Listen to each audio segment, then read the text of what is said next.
been a minute. Welcome back to the Daily Why. Today we're going to be talking about the whole drama that's going on with Palestine and Israel. Are you on the Israeli side, free Palestine, or are you in between like me? We'll find out. Please remember to like, share, and subscribe. So, my dude, We're finally back. we're finally back. It's been a minute, eh? It has, and so much has happened. I know, right? Have you seen what's happening in Israel? Ah, so much. Who hasn't seen that? You know, you've got so many people. It's like 50-50 split down the middle. You got people saying, help Palestine, free Palestine. What's that saying that I've been hearing heaps? I think it's from the river to the sea, let Palestine be free. Yep. Right? But a lot of people are saying that stuff, but like not knowing like the real meaning behind that. It's like, what's between the river and the sea? Israel. So what, you guys are wanting to save a genocide by creating another genocide? I've got no idea. I've got no words for that sometimes. There's a lot of people out there that don't really know like the full length of the story. And to be honest, in my own opinion, they're both at fault. These are two countries. I wouldn't even really call Palestine like it is a country. It's got its own government and all that, but compared to Israel, it's completely Israel's different. a lot more structured. It's structured, but they also get like a lot of funding from the West. You know what I mean? Have you heard about the that canal that they're thinking about doing in Israel?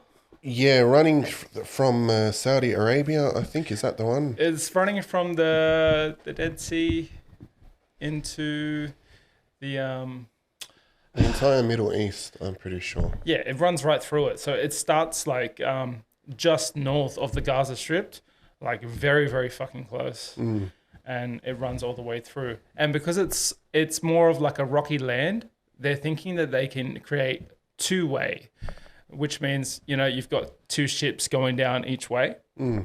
But Yes, in it's on the Egypt- border of Egypt, exactly. Yeah. No, but the one that's in Egypt right now, that canal, that's only like a single strip, because that's built. Oh, well, not built, but it's the terrain under it is like sand. It's mostly sand, so you're not able to widen out that canal. And Egypt makes $9 billion a year just off that. And then you've got all the Western nations that want a little piece of that. So they create another one in Israel. And a lot of people are talking about, that's why they're bombing the north part of Gaza. But if I remember correctly, that's where the missiles came out from. That's why they started bombing that area. And then everyone's saying all these civilian casualties. Like, I understand that. I get that. But at the same time, didn't Israel tell all the civilians to get out? Yeah, so that's a pickle, that whole situation. Thing is, I was just talking to this girl the other day. Yeah. And she was posting stuff and basically pictures saying it's stolen land, give it back to the Palestinians. You know, all that type of sentiment. And this girl in particular, she's a Christian girl, right? Where do you think your actual like faith comes from? Did it come from Palestine, or was Jesus like secretly a Palestinian? Yeah. So you have like this really, really mixed sentiment in the West. And the thing that sort of annoys me, of course, when you see the videos and you see what people are going through and how bad it is, and little kids like, you know, plundered pretty much, it's terrible. But on the other hand, if you went to, let's say, someone who's of a Muslim faith, Yeah. and you said the Kaaba doesn't belong to Saudi Arabia, they're going to take you through lots of stories. Our prophet went there. Basically, all the different stories that signify that it's a historical Islamic site. And they have the right to do that because it's true. It is. Yeah. But then when you speak to people in the West, and obviously there's like a fragment of, I guess, Christians that are divided in their allegiances. Some of them are saying Palestine, like it's always been Palestine. So then where's like 5,000 years of the Old Testament actually written? Does that make sense? It wasn't even called Palestine to begin with, was it? Exactly. It was. I'm pretty sure it was. So it was like three prophets of God, was it? That first came into that place. So Palestine never existed back then, right? But then the Romans invaded, right? And whatever section that was called, they called that Palestine. Exactly. Yeah. There's like a fair bit that's happened since then, but basically, the Romans had it at the time of Jesus, and it was never re-established as an Israeli state until 1948. Oh wow! Yeah, so just recently, but somehow the Jews, they've remained, because if you look back at history, there were so many empires: Romans, Babylonians, Ottomans, all of them. They've come, they've gone, they've disappeared. But what's funny about Israel is that it's one of those things, it's actually prophesied. So it says back then, like 3,000 years ago, you're going to get plundered, you're going to get dispersed throughout all these nations. And then at the time of the end, I'm going to bring you back into your own land. And we're actually witnessing that happen. Furthermore, Jesus himself said, and that's recorded, he says, when you see Israel surrounded by armies, know that the time of desolation is near, right? And flee to the mountains pretty much. Like there's going to be big dramas going on there. And right now, it's surrounded by armies because all these Arab nations around are actually pro-Palestinian. Well, yeah. So you got like Lebanon, Iran, Egypt's on their side, right? Of course. Yeah, Egypt's on their side. And they're basically completely surrounded. There's no help. They've always been a little speck. Like if you hear the stories, always throughout history before the Arab nations, they've always been just a little dot. But that little dot, it somehow always lives on. It gets cut down. Yeah. But there's like a tree stump left. Yeah. And that tree eventually grows back. Yeah. So it's interesting. Furthermore, you also see there's this whole concept of covenant in the Bible, and that's both for Israelis and non-Israelis, because biblically speaking, there's Jerusalem that's the actual Jews, but then Jesus is like an extension of that covenant to the non-Jews, if that makes sense. So in some ways, all Christians, whether they know it or not, they're Jews because they're from Abraham's seed. And do you know the story about Abraham? Yeah. So Israel was actually, the name Israel comes from Abraham's grandson, which was a promise recorded from God that he's going to bless this man, Abraham, right? And Abraham's descendants are going to basically take hold of that land, and he's going to make his descendants like the sands of the sea, which if you put now the fact that Jesus comes from the lineage of Abraham, along with the fact that his grandson was named Israel, you see this big sort of, you see that prophecy pretty much being fulfilled. Does that make sense? Yeah. Because it's actually happened. And there's other prophecies. Back then, the king of Assyria was like the villain almost. Like he was always against Israel and whatever. But God tells the Israelites at the time that one day both the Egyptians and the Assyrians are going to come and worship the same God. And that was a time where it was all cultural. Oh, wow. Does that make sense? Yeah. So it was like, imagine you're getting plundered by all these nations, right? And like Assyrians look at you like scum. Yeah, and then yeah. God just tells you, one day in the distant future, you are going to worship the same God. Oh, wow. Does that make sense? And it's Yeah, already yeah. happened. So that's where we are today. Oh, wow. Okay. Well, what's your take on this? So everything that's been happening now, obviously, you know, it's all in the media at the moment, but this stuff has been going on for centuries. So right now, if you were sitting in front of, if like the heads of state, right? What would you say to them? Cut it the fuck, like cut it out. You know what I mean? Or like, I think the most important thing, if you're going to understand it from a biblical lens, is this concept of covenant. And through this covenant, you see and understand God's character throughout the ages. So it's like historic and it's proven, and I believe it still applies today. And this concept of covenant was first given to the Jews like thousands of years ago.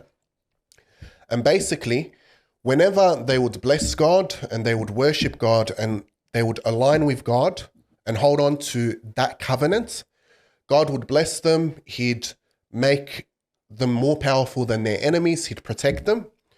Whenever they would start falling into idolatry, comfort, and sort of put God aside and do their own thing, he would basically send their own enemies against them. And their enemies would plunder them. That's what you've seen with Israel throughout the ages. But then if you fast forward to post-Jesus era, you see the exact same pattern. You see that all the nations that became gospelized and essentially accepted Jesus, they ended up becoming powerful. So Rome, Britain, America most recently. And right now, what ironically you're seeing in those very same nations, or the West, the Judaic Christian West or Europe, is that they're slowly declining and their enemies are getting greater. So China's becoming greater. oh, huge, bro. You know, all these sorts Yeah. of countries are starting, all the Arab countries are getting greater and they're starting to get less, with the exception, I guess, of Russia, which ironically, Russia It's a Christian, is a Christian country. Yeah. So one way or another, I think the concept or the main point is that God does hold an idea for political system, and that political system ought to properly align with the values that he sets. And whenever a nation starts to drop from those principles or values, they start to decline, right? Yeah. Bit by bit.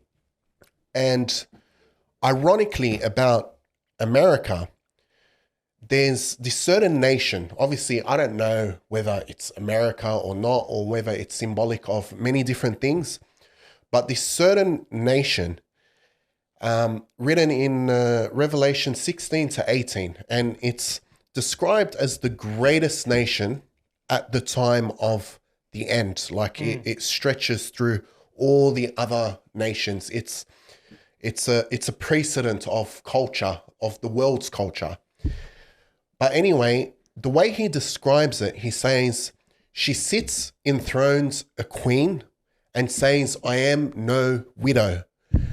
So back then in the Old Testament time, God always referred to Israel, which was his people, as his bride. It was like almost a romantic relationship, right? Okay. And as a husband, he would do the protection stuff. But anyway, I sit enthroned a queen and say I am no widow. It's reflective of a woman or a nation that used to be married to a certain husband, but now she's basically saying, no, I never even had a husband. And it says that she sits enthroned a queen, basically insinuating that she's very wealthy. Yeah. So it's almost like I've accumulated all this power for myself. No one ever gave it to me. Yeah. And she's turned godless. Does that make sense? Mm-hmm. But then he says, therefore, in 1 hour, all her plagues will overtake her. So in 1 hour, this nation will like America's fire gonna fall real quick, man. happen to Like, all of you them. know what? If you're looking at it recently, man, there's a lot of areas in America that are becoming like slums. You know, and it never used to be like that. Ghetto, yeah, but like slums itself never have. And like the way the economy is going, the way that American dollar is going, it's going to be absolutely destroyed. And I don't see a way out for America really at this point. I mean, they're everywhere, right? And they're sending so much money to so many places. I think this year they were putting through another bill saying they were going to be spending another $100 billion in Ukraine. That's just Ukraine alone, right? And they're also sending support over to Israel. Like, I don't get it. I don't get it. Are they purposefully doing this or not? Like, you would think a country that big, that things are going bad, you'd pull back. And I bet you there's a lot of people in the American government that are trying to pull their resources back because you got to. I think they're going to, is it once a week or once a month, $1 trillion worth of debt they accumulate. It's ridiculous. Absolutely. And it's like it's like an engine that hasn't been serviced in ages. It's about to clunk out. You know what I mean? And then where does the rest of us go from that? That's You know the what I big mean? question. Because like NATO and all that, like I don't think we're a part of NATO because we're not up in like Europe and stuff, but we're also very aligned with those same countries. But as soon as their economies fall, ours is going too. And where are we going to pick up anything else? China? I'm like, we do the majority of our trade is to China already. But is that really going to help out our economy? Or is that just going to put us in shackles and chains to China? I mean, right now we're really in shackles and chains to America. You know, we got to follow them in every fucking war they pull out of their hat. You know, we've got to make sure that we're behind their back. But I don't see a way out of this, man. Legit, like it's coming from they're losing all their infrastructure, they're losing all their gas, all their natural resources. Like the price of petrol's about to go up again. You know, what is it over in New Zealand? It's like $3. Yeah, $2 close. is a good day for them, and their dollar is very close to ours. It's virtually neck and neck, right? I think it's only a few cents off. Dude, I don't think we're going to be able to afford those petrol prices as well, you know? And what do you say for the everyday Australian? You know? We don't want this. Australia doesn't want this, but there's also a lot of Australians that'll go out and stop the bloody whole city to free Palestine, free Palestine. What are you actually doing? You're going to protest? What's that actually going to do? You're going to get the word out? You could have done that with a quick TikTok video. Like, I don't get that, you know? These are the same people that are like, oh yeah, free Palestine. And then you were like, okay, so basically they'll tell them like, I saw this dude on TikTok, right? He was going around to all these people and he had a petition for people to sign. Would you support Palestine? And they're like, oh yeah, of course I'm going to support Palestine. And then he reads out, not the laws, but like the cultural laws and all that to do with Hamas. And then they're like, oh, hell no, I don't support that. Just a second ago, you wanted to go and support Palestine, but you've got no idea what they're, what's behind them. You know what I mean? Like Hamas, like around the world is seen as a terrorist organization, but they're also a government organization within the Palestine government, right? Yeah. I think they're the head party. Am I correct? Yeah. It blows my mind, dude. And then when you actually see like how much land Palestine actually, how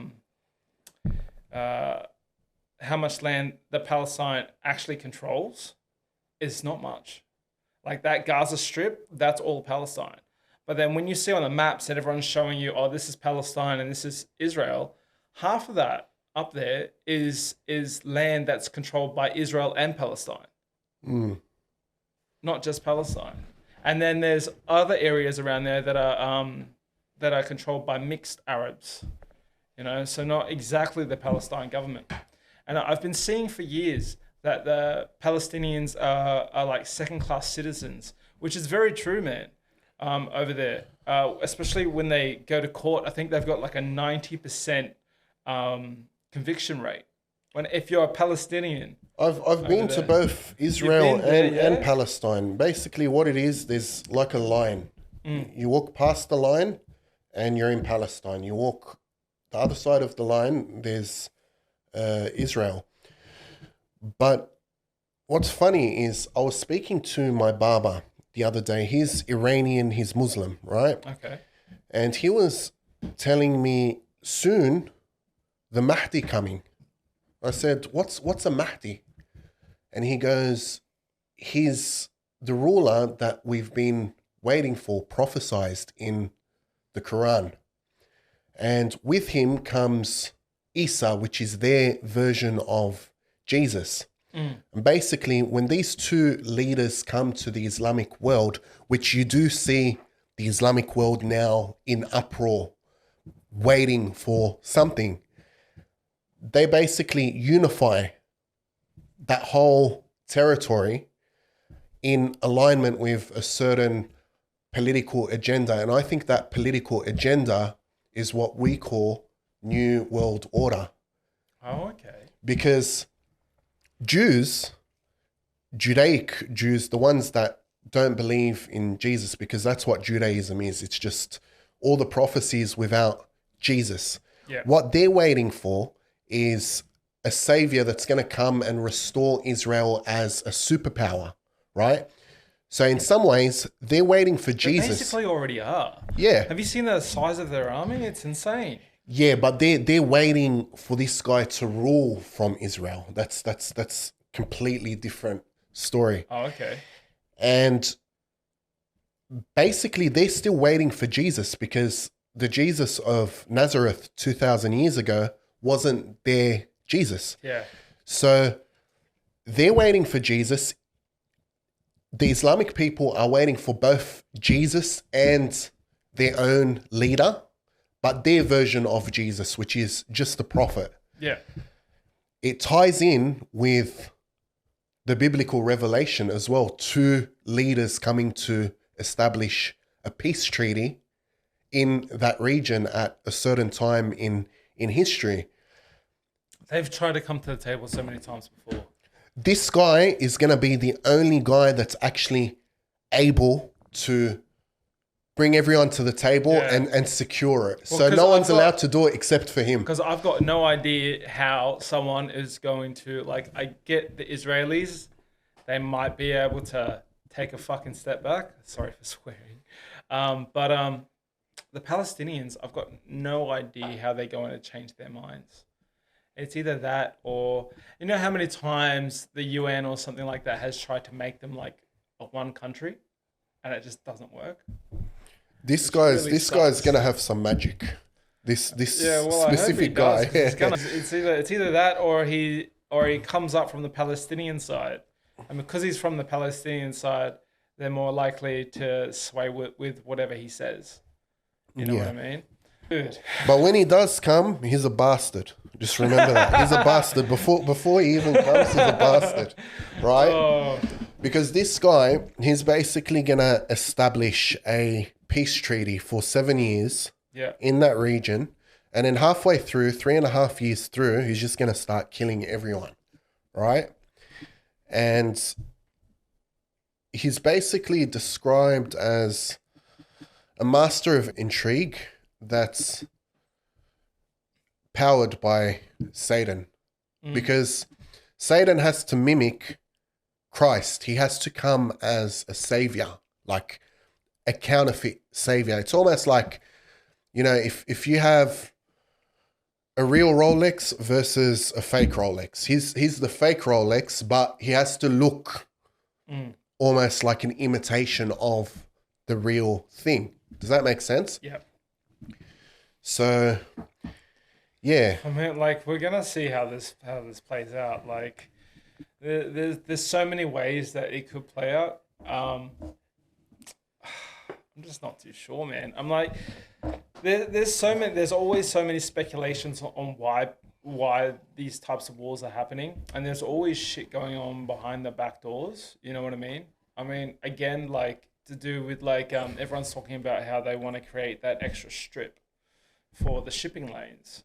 Yeah, okay, that sounds real plausible, but I still don't understand why they would have to bomb the northern half of Gaza for them to be able to do that. Or maybe it's so they're not getting constant missiles. I mean, these guys are getting constantly like, little cheap rockets. Little cheap rockets, but they're constant. Have you seen it? That Iron Dome is insane. It is. I mean, without that, they would have been leveled already. But do you know what? Like, people say, leave Palestine alone. How many nations get rockets fired at them every single day and don't do anything? They've been leaving them for quite a while. Could you imagine if someone came into Australia and just slaughtered 2,500 people? Yeah, yeah. Like, it would be on in 2 seconds. Like, I understand. Like, could you imagine being at a festival? Like, that looked like a bush doof, bro. And people would be tripping on acid. People would be tripping on all this stuff. And then some folks stereosonic. Yeah. You don't know if you're hallucinating. Yeah, exactly. And like, you're just watching people die. Like, what's happening? Bolt, nah, you're dead. You know, it's. I don't get it, man. I don't. Being one of the people who are doing the mass killing, thinking that they're in the right. Killing all these people, like, I can't even comprehend the mind of a person that would do that, let alone from taking orders from somebody else to go slaughter all these innocent people, and that person's not even in Gaza or Palestine. Like, the head of the Hamas party, he's not even there. He's like partying off in Saudi Arabia and stuff like that, or and Iran. Like, makes no sense, dude. Makes zero sense. It doesn't, but it's humanity 101, I guess. It's been like that since the dawn of time. I know. I don't think it's going to stop. Like, thing is, people in the West, they think because we have some sort of, we're civiled. Yeah. So they think that the rest of the world, or even humans, can remain civiled. The truth is that you can only remain civiled when everything around you is civil. Yeah. But once everything goes nuts, you'll turn into a savage, a barbarian, quick. You know, like. Yeah. But I can't stand like people that have become so disassociated with what it means to actually exist. Like, I would love if people like just dug their knees or their face in the dirt for a bit and just understood like that's what humanity is. And it's I don't think it's gonna change until heaven, pretty much. Like I think that's the whole reason why we need heaven. That's the whole reason why we need salvation. It's to free us from that death spiral, if that makes sense. But I guess the distinction is that people think that they can build their heaven on earth when it's really just disillusionment. I don't think that it's possible. I think that you can definitely attain some portion of contentment or happiness or at least stability, a small portion. Yeah. But to build your utopia on the earth, it's never ever going to happen because your utopia is directly at the cost of someone's dystopia. Does that make sense? Yeah, I get that. It's like, imagine if every single person in the world was filthy rich. Yeah. Nothing would get done. You wouldn't be able to pay anything because no one would want you to actually pay them money to get up and do something. Yeah. Does that make sense? Yeah. So it's like there's like a proportionate / disproportionate hierarchy almost. With some people, in order for some people to be comfortable, others have to get uncomfortable. Does that make sense? Yeah, it's a balance though. It's a balance. It's a balance, but that's the whole. I'm not against the balance. Yeah, no, 100%, because that's the whole universe we live in. Even if you're on this planet or somewhere else, that's just how things go. To have a reaction, or to have an action, there's a reaction, right? Exactly. Yeah. It's exactly what it is. And there's no way to pull out from that. But at the same time, I think people should be striving for the utopia here while we're here, instead of just saying everything's just crap and just deal with it, and just wait until heaven, because like, what if we're wrong? Oh, what if you're wrong? See, You know? it would never work, because in order for it to work, everyone has to be aligned with the exact same thing. Does that make sense? Like, not only aligned with the exact same thing, they pretty much have to be the same. Like, Yeah, I know, but that's boring, isn't it? it is. It's boring if It it is. is. But if everyone goes to heaven, But if if everyone goes to heaven and it's just that same euphoric feeling the whole time you're up there, that's a bit boring.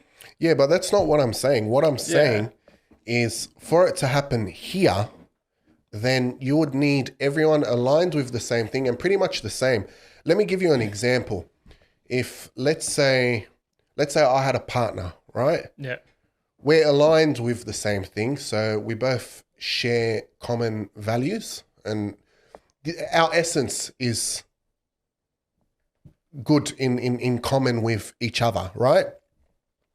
But then there's still traits about her that piss me off. Yeah. You know, you can't go through all of life smooth sailing. Yeah. Now, put that in conjunction with 8 billion people in the world. You know, I have best friends that I love with all my heart. I would take a bullet for them. But some things they do or whatever, they get annoying, right?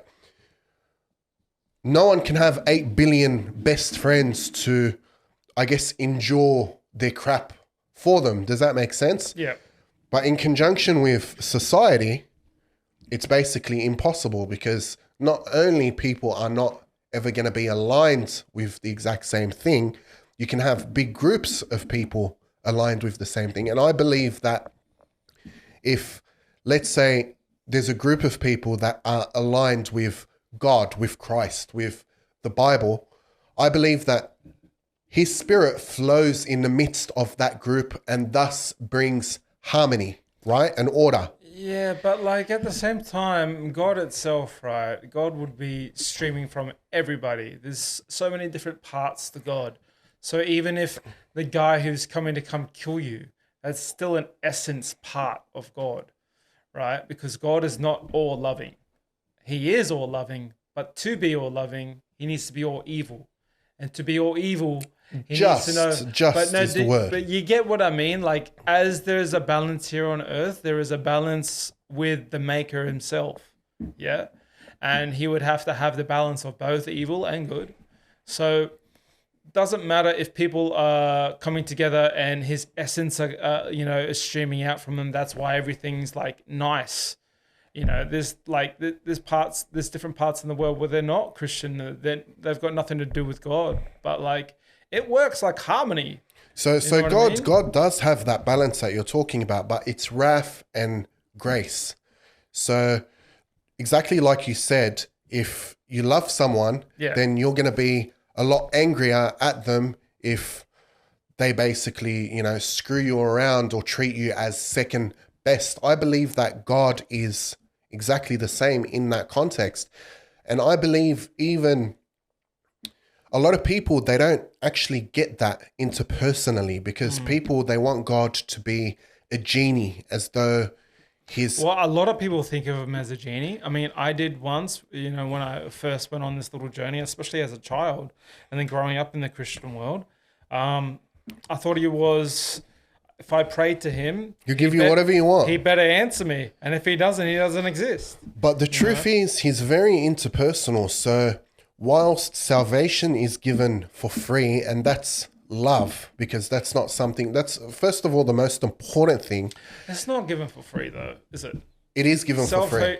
It's not. That's for free. Biblically speaking, that's for free. If it was for free, then even if I disowned God, I should still get that. Even if I said, I don't believe in you to the minute that I die, I should still get that salvation. If someone offers you a free gift, but you don't want it, that's a completely different story. Then you don't own the gift. But see, a lot of people, there's conditions to God's love, right? There's conditions to it. So you have to believe in him. You have to do this. So heaven, if it's a have to, it's not for free. Heaven, there's an exchange. Heaven is to be in God's presence. So if you don't want to be in God's presence, then that's also for free. You get to choose whether you remain in his presence and thereby his presence is heaven or not. So it is a choice. It's a choice. He's the gift. He's the reward. 100%. Yeah. And I totally agree with you on that. It's not free. It is free. They're using the wrong wording for that. No, it's free. Because if there's a condition, if there's a condition, it's not free. The condition is you have to be in his presence, right? And that's where heaven is, and I get that. But to get there, you first have to believe in him, right? Let me ask you this. If you were homeless, right? Yeah. And you had no home, and someone invites you into their massive mansion.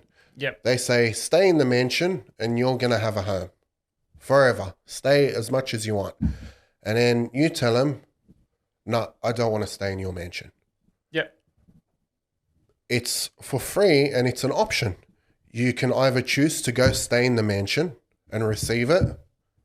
Nice beds, nice ceiling, nice whatever. Or you can stay homeless and in rags and have to deal with the consequences of the street. That's exactly how it works with God. And I find that a lot of people, they almost want the street because, they enjoy the nightlife a little bit, but they want to be in the mansion as well. Inside the mansion, you're well fed, you're well protected, you're taken care of, you're like a little spoiled rich kid, right? Yeah. But on the street... But you can't leave the mansion.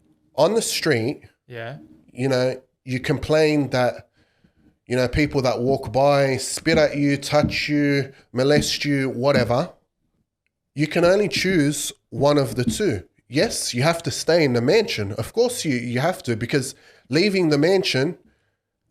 The consequence is literally exactly a byproduct of being homeless. Does that make sense? It makes sense, man. It makes sense.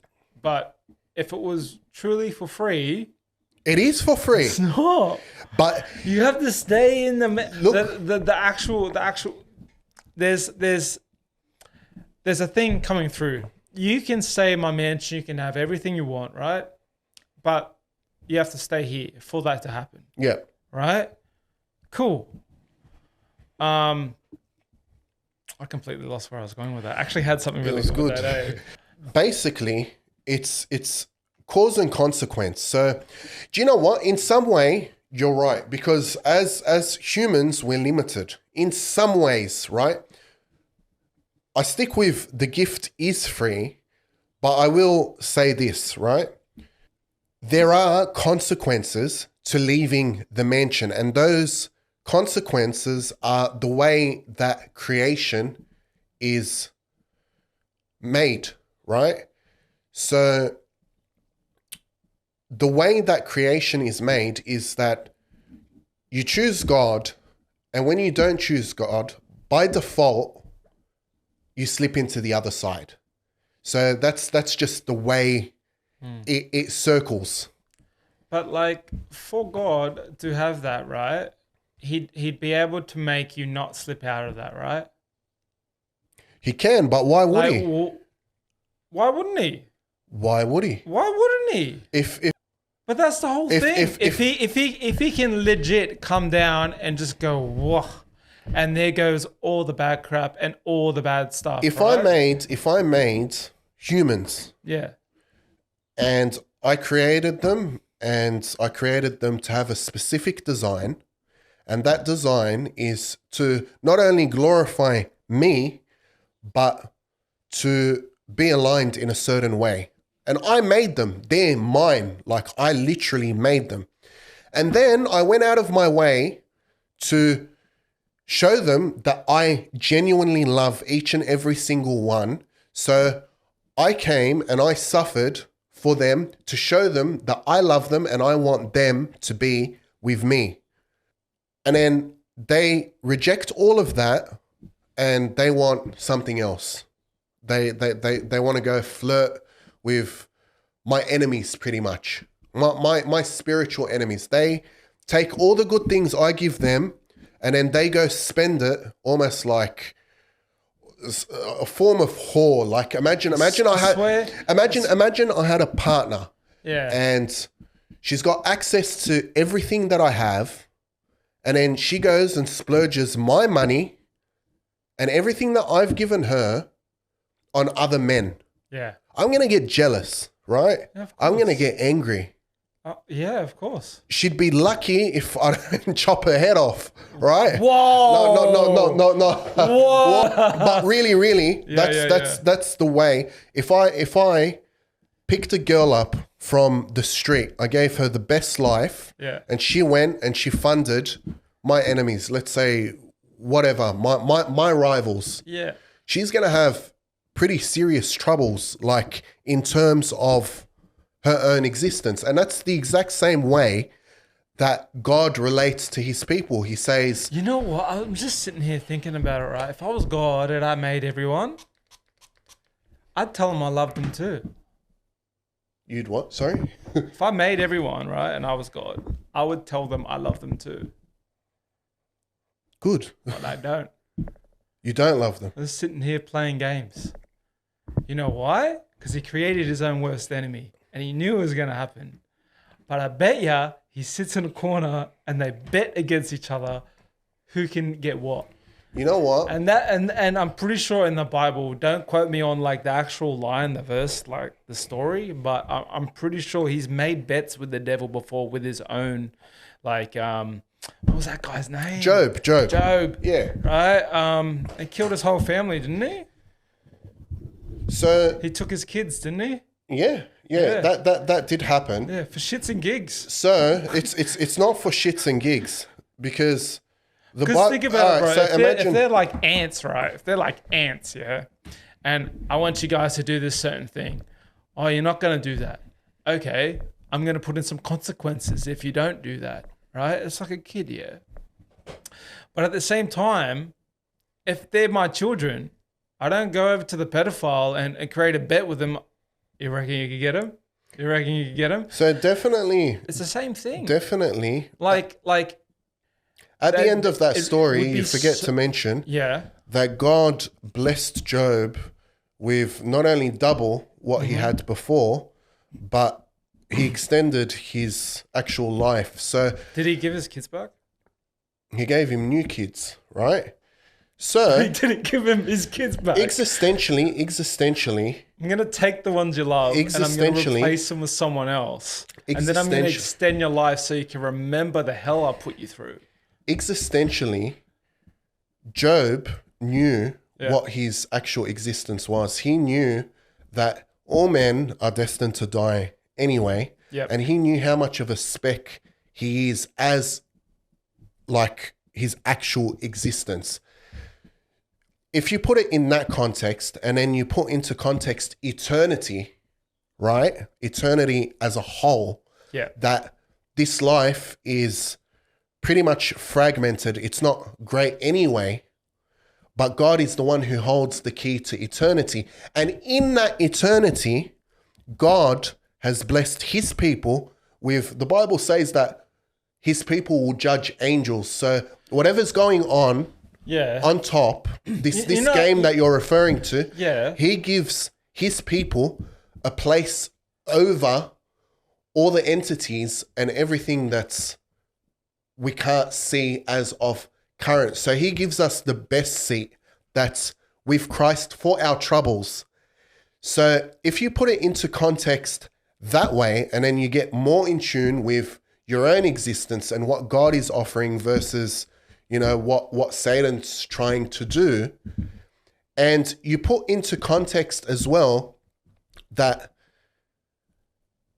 concept of alignment is because that whole alignment started before humans. So that story with Satan and God and the angels, that happened predating humans.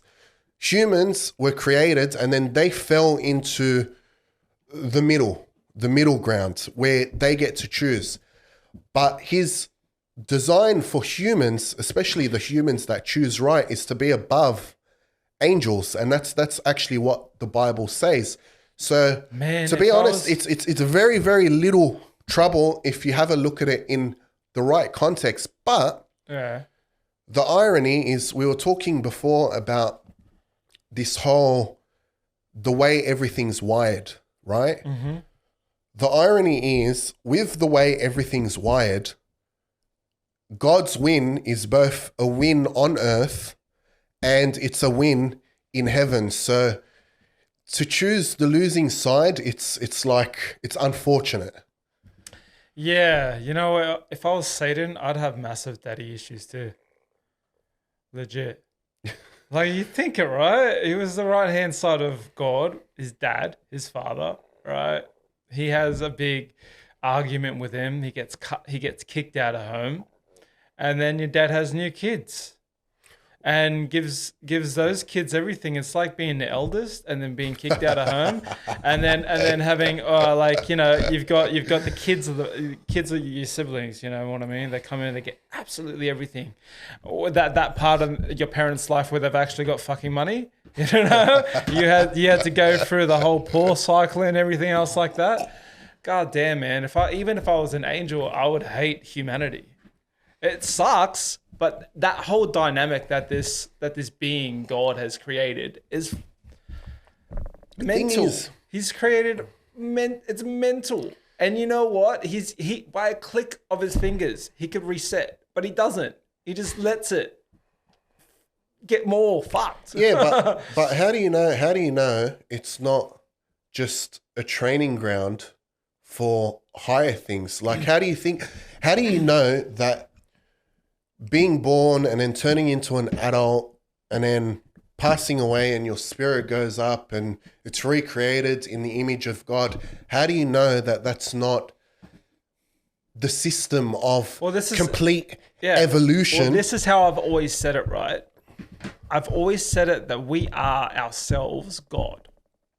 We are just looking. That's what Satan said as well. In the Garden of Eden. No, but like, legit, we are all parts of God, right? Together, accumulated, we are one small speck part of God. So right? The way, or are we a God in training? And that's interesting. You know what I mean? Yeah. Like, so, because this is what I've always thought, that here on earth, this is a big lesson. These are lessons that you need to overcome. And when you die, you're going to live another life. It may not be here on earth, maybe somewhere else, whatever floats your boat, right? But you get pushed into that one as well to learn all the lessons that you didn't learn this lifetime, and then again and again and again and again and again. And we're all collectively from different lenses viewing and learning at the same time until we're able to create, you know? I believe that a part of what you said, because if is it works somewhat like true. Because if it works like that, then this whole crap about how God loves you, because he does, because you love yourself, right? And then God hates you, yes, because you hate yourself, right? But that's just how humanity works. There's that balance to it. In order to love it, I have to hate it, right? So I believe that it is somewhat a training ground, but the part, I guess, where we split is you take it into reincarnation, whereas I take it into what you said. You said little bits of God. So the way that it's described in the Bible is that Christ is the head and we're the body. So a body has many different components. You have, your fingers, your toes, your feet, whatever. So Satan wasn't lying. We're all part. No, that's written in the New Testament. So we're all parts of God as his body, with Christ, the one that was crucified 2,000 years ago, being the head. And that actually ties in with what we were talking about before about Jerusalem. So back then, Israel was God's chosen people, but at the end of times, it's actually described as New Heavenly Jerusalem. And basically, that's the time where the covenant becomes worldwide, because just like there's going to be like this antichrist and a beast system and the whole world's unified under one new world order, which there's lots of stuff about Israel about like in that time as well. Likewise, the church will also become one, and the way that it's described is it's actually going to be one universal church, one universal bride, and Jesus himself is the bridegroom. I've heard about that new religion where it basically just ties in all the religions that we've got now and smacks it into one. That's the Antichrist one. Yeah, 100%. But is that what you were talking about? Yeah, so because this whole thing goes into like the New World Order type of thing, right? That's the beast system. So that's the collective humanity trying to build this utopia and evolve as a species apart from God. Mm-hmm.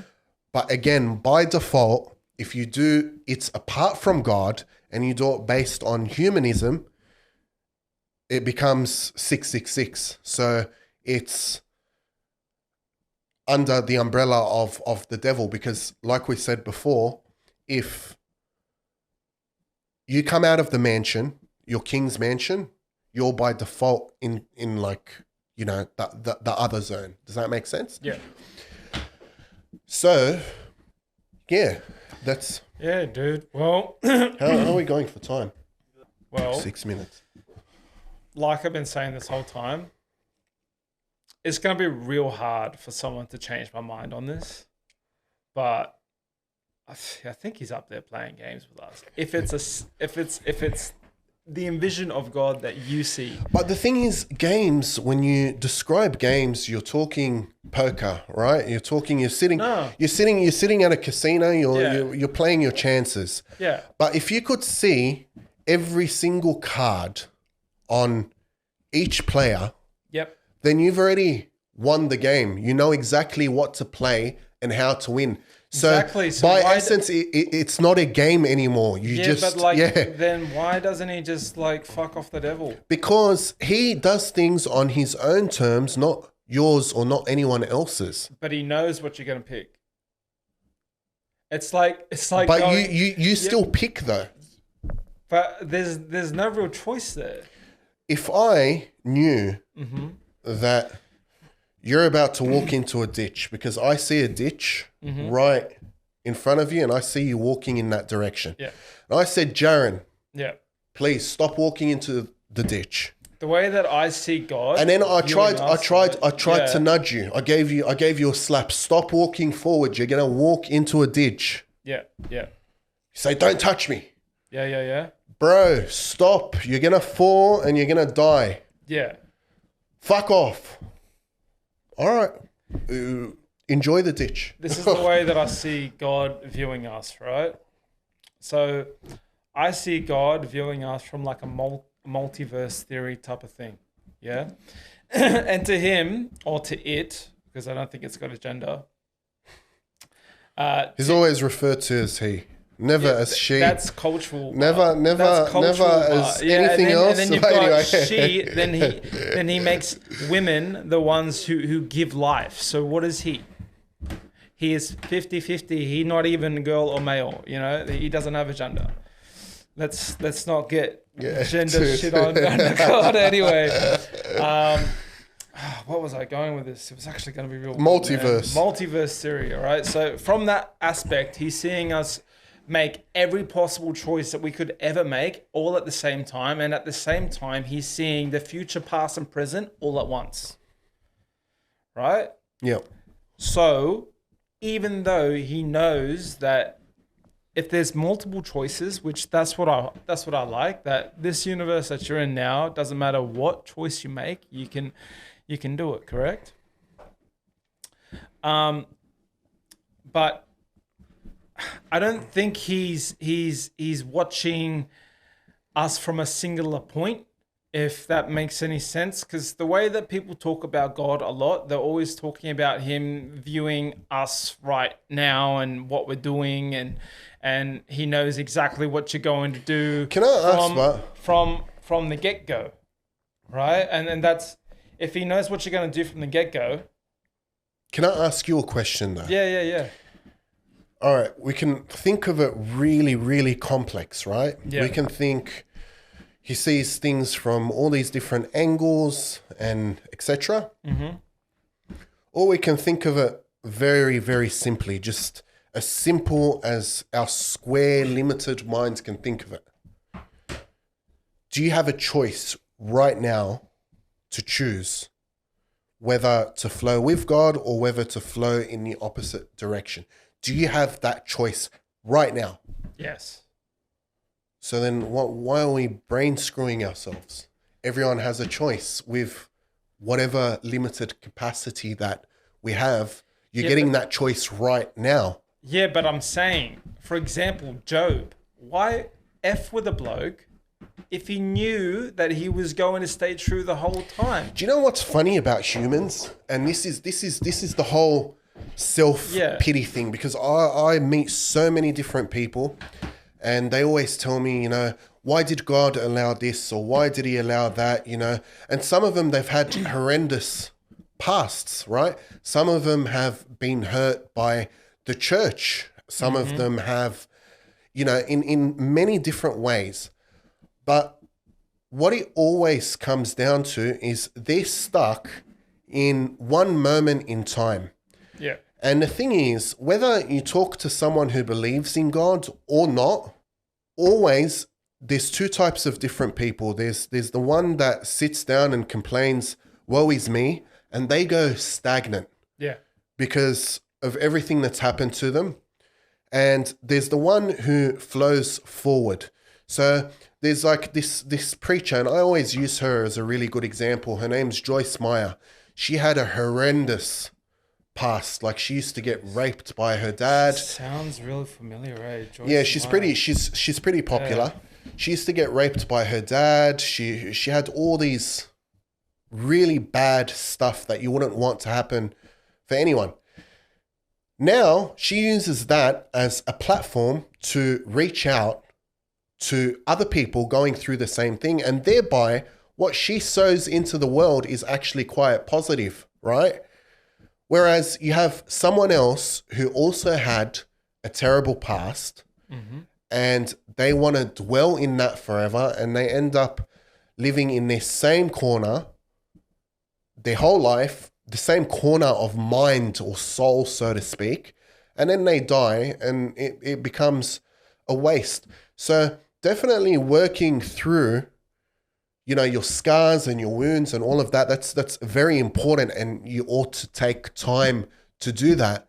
But if you decide to just stagnate and never do that and just blame everyone and everything all the time, then in the end, you're going to lose no matter what agenda or vision or flow you want to direct your actual life into. So I always see as well, like, people that are wealthy business people, you know, they had troubles as well. They had whatever type of drama they had in their life, or however many times they failed, and they kept on going and going and going, and eventually they got somewhere, right? That's different because they got to a different point in life.